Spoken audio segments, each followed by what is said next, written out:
Mr. Sebastiani. Terry, good evening. How are you? Had to get you on, mate. We can't have fan cams without you, mate. I was debating, but then you tempted me into it, mate. So I'm here. Talk to me. What'd you see?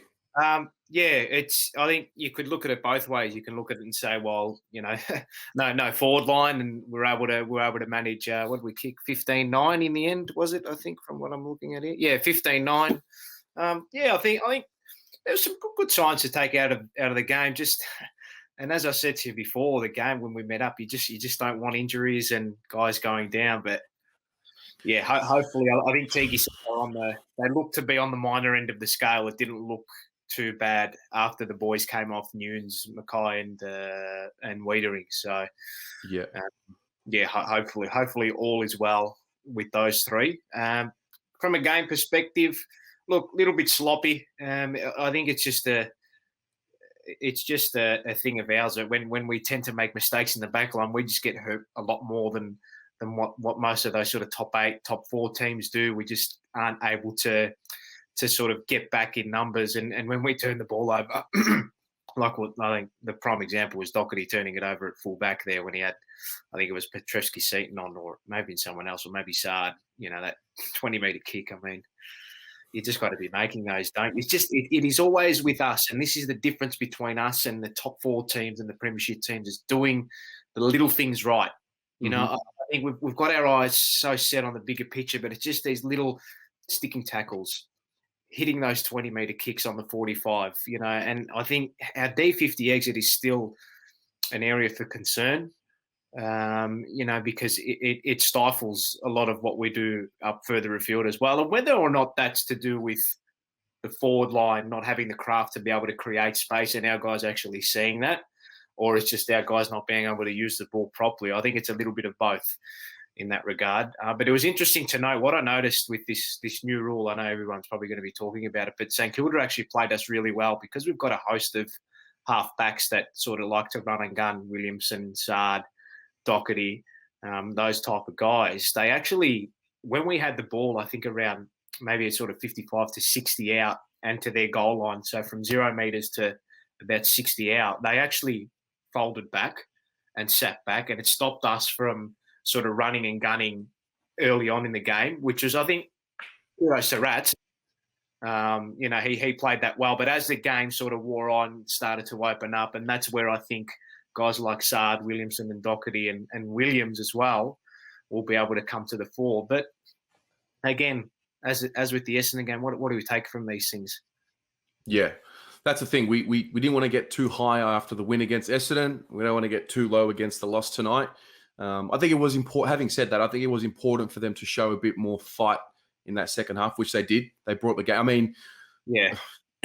I mean, when they brought it to within a kick, the place was rocking, mate. The place was rocking tonight. Yeah. Look, I purposely went there and said to myself, and I made a conscious effort, Paul, just taper it down. We don't need to go overboard or anything, which I didn't. And I think I was fairly tame, but when Cunners kicked that goal, I couldn't help myself. It was nice to see him. Look, I think him and O'Brien came on at the right time. Those free-flowing, open-running footballers, and the Saints look to be out on their legs late as well. And but mate, I was pleased with what Lockie O'Brien showed. And I know the caveat is that it's only a practice game, and he did come on at the right time for a player of his ilk. But the thing with him has been, and it's been drummed into his head, I think, from even the Bolton era. It's like, own your wing.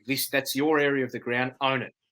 Own that part of the ground. And I think he did when he came on tonight, and he used the ball beautifully as well. And that's what we need to start doing. I think he's thinned out a bit too. I know there's not much of him, but he looks to be a little bit leaner, I think. Yeah. Oscar McDonald or Callum Moore? Who gets the spot? Oscar McDonald. But maybe we've also got another. I think there's a younger 18-year-old that's also on the list that wasn't drafted. He's training as well. I can't remember his name for the life of me now. But given the injury toll and the area of the ground that it's on, you have to go with Oscar McDonald, don't you? He presented up well at the ball tonight. In the absence of Harry and McGovern and Levi, I thought he did some nice things as well by being able to keep the ball when it was on the deck. He kept the ball in front of him, and he gave our smaller forwards the opportunity to swarm and lock the ball in. You know, looking back at the game, we actually had 15 tackles inside 50. So that's something that we're starting to improve, and I thought that improved as the game went on. I thought we were pretty poor at locking the ball in our front half in the first quarter, given how easily the Saints were able to walk out of stoppages. But there are some positive signs. Dowie looked okay again. I think it was very similar to the Essendon game, where he was more impactful than he was good for a prolonged period of time. He popped up, and then he went quiet a bit, and then he popped up again. So, and I think that consistency is going to start coming as he starts to get continuity with game time, confidence in his body, and confidence in his ability to be able to play at the level. So, look, Richmond are going to be a big, big test come round one, as they always are for every team, but more so us this year. And, you know, I think the one thing I want to say too is, I know Harry went off injured, but we spoke about this before. I've just come on here, and he sooked it up a bit, Harry, tonight. You know, didn't go his way, did it? Things weren't going his way, but that's when you've got to lift. You've got to, you know, whether it's, you know, maybe whack a bloke around the, you know, whack a bloke in the guts, and, you know, obviously do it fairly, but, you know, you've got to be able to shrug those type of defenders who are going to try and lock you down every week. So he's going to be the main focus point for opposition defence in the early part of the year. So he's got to take it upon himself. So Crippo was feasible, serviceable. You know, he only had 3 kicks, 15 handballs. Wasn't really able to get much separation on his opponent when he went up forward. So I think he'd be a little bit disappointed with that. But overall, I mean, you can look at it either way, I think. So I just hope that I hope that Wiedering and Harry pull up fine from the game. So big test round one, mate. Big test. Absolutely, mate. Appreciate your insight. Always appreciate your insight.